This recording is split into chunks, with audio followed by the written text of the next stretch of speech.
इलाज के नाम पर ठगी और फिर पुलिस का एक्शन अवतार। वलसाड़ से सामने आई बड़ी खबर। सीनियर सिटीजन को निशाना बनाकर इलाज के बहाने लाखों की ठगी करने वाली अंतरराज्यीय गैंग पर वलसाड़ पुलिस ने जोरदार शिकंजा कसा है। एक बुजुर्ग दंपति को पैर दर्द के इलाज का झांसा देकर नकली डॉक्टर रुस्तम ने 19 लाख रुपए की मांग की। शुरुआती तौर पर 1 लाख रुपए भी वसूले गए। जैसे ही पुलिस की शिकायत मिली, इंस्पेक्टर डी परमार की टीम ने 200 से ज्यादा सीसीटीवी फुटेज खंगाले और बेहतरीन सर्विलांस के साथ 2 आरोपियों मोहम्मद समीर और मोहम्मद इरफान को धर दबोचा। हालांकि गैंग का मास्टरमाइंड डॉक्टर रुस्तम अब भी फरार है, लेकिन पुलिस की टीमें उसकी तलाश में जुटी है और जल्द गिरफ्तारी की उम्मीद है। पुलिस की अपील, किसी अजनबी की बातों में न आए, सिर्फ योग्य डॉक्टर से इलाज करवाएं और शक होने पर तुरंत 112 पर कॉल करें। વલસાડ શહેરમાં રહેતા એક સિનિયર સિટીઝનને પગમાં દુખાવો રહેતો હોય છેલ્લા 2 વર્ષથી સારવાર ચાલતી હતી। આ સારવાર માટે તેઓ લેબ કરાવવા માટે નવસારી જતા હતા।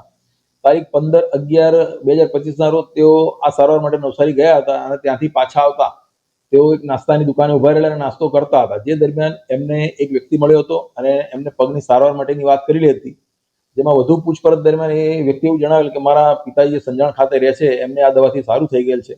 જેથી આ ફરિયાદીએ વધુ પૂછપરછ કરી એ ડોક્ટરનો સંપર્ક કરવા માટે જણાવેલું હતું। જે વ્યક્તિ એમને મળ્યો હતો એણે પાછળથી આ ફરિયાદીને એ નંબર મોકલેલો હતો અને એ નંબર ડોક્ટર રુસ્તમ નામનો હતો। ડોક્ટર રુસ્તમનો ફરિયાદી સંપર્ક કરતા ડોક્ટર રુસ્તમ પોતે પૂનાથી બોલે છે એવું જણાવેલ હતું અને તમારે સારવાર કરાવવી હોય તો તમે પૂના આવી જાઓ એવું જણાવેલ હતું। અને જેથી ફરિયાદીએ પૂના આવવામાં તકલીફ પડશે જેમ કરીને પૂના જવા માટે ના પાડેલ હતી।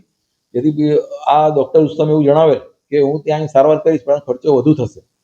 તો આ લોકોએ સંમતિ આપેલી હતી અને જ્યારે ડોક્ટર રુસ્તમ 21 તારીખના રોજ અહીંયા આવેલા હતા અને કહ્યું હતું કે આ જે સારવાર થશે એના એક ટીપાનો ખર્ચ 11,000 રૂપિયા થશે અને સારવાર ચાલુ કરી હતી। જે દરમિયાન સારવાર દરમિયાન 171 ટીપા નાખેલા અને જેનું બિલ એમણે 19 લાખ રૂપિયા જણાવેલ હતું। જેથી ફરિયાદી અને એમના પત્ની ગભરાઈ ગયેલા હતા અને કહ્યું હતું કે આટલા પૈસા તો હાલમાં છે નહીં, જેથી તેમણે 1 લાખ રૂપિયા ચૂકવેલ હતા અને બાકીના પૈસા ફરી ચૂકવવાનું જણાવેલ હતું। જે દરમિયાન ફરિયાદી અને એમના પત્ની એમના પુત્રને વાત કરતા પુત્રને આ વાતે શંકા જતા એણે પોલીસને ફરિયાદ આપી હતી અને ફરિયાદમાં એવું જણાવેલું હતું કે આમાં કંઈક ચીટિંગ થયેલું એવું લાગે છે। જેથી વધુ પૂછપરછ દરમિયાન અને ફરિયાદીનો સંપર્ક ફરીથી જે ડોક્ટર રુસ્તમ એની સાથે કરવામાં આવેલો।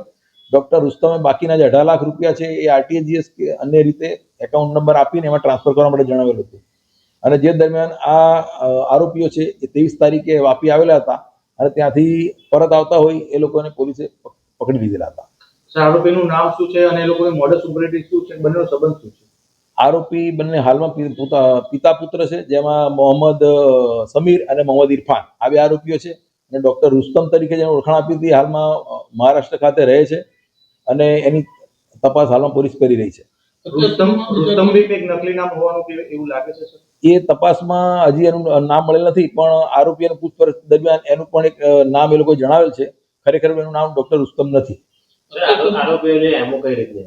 આરોપીઓની એમો એવી હતી કે એ લોકો એક ટોળી બનાવીને કામ કરતા હતા, જેમાં એક વ્યક્તિ કોઈ પણ ધાર્મિક સ્થાન અથવા જાહેર જગ્યાએ જે કોઈ વ્યક્તિ આવી રીતે પગે લંગડાતા ચાલતા હોય કે અન્ય કોઈ મુશ્કેલી જણાતી હોય એને સારું કરવા માટે જણાવતા હતા અને એ રીતે પોતાના પ્રભાવમાં લઈને એની સારવારનો ખર્ચો આવી રીતે પડાવી લેતા હતા।